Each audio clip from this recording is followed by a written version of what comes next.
I know that people are not customizing their quick access toolbar. So think about this with me.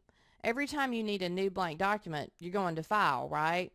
And you do File, New, Blank Document. It's a lot of steps. Here's what I want you to do.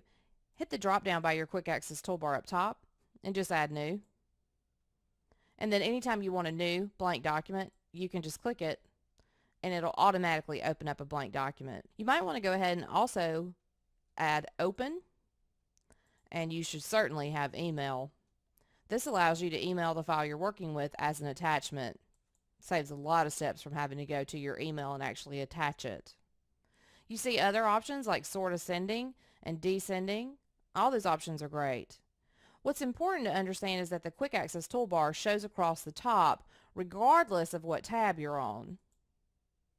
So for things that I regularly use, I go ahead and add them to my quick access toolbar. For example, I'm on the data tab and I do a lot of multiple sorts, so I'll go ahead and right click and left click on add to quick access toolbar.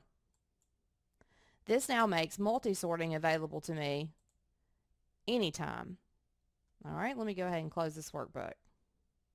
Now you notice I'm on the Home tab and multi-sort is at the top. I don't have to travel over to Data to get it. Okay, again, so for anything that you regularly use, you can right click and add to the quick access toolbar.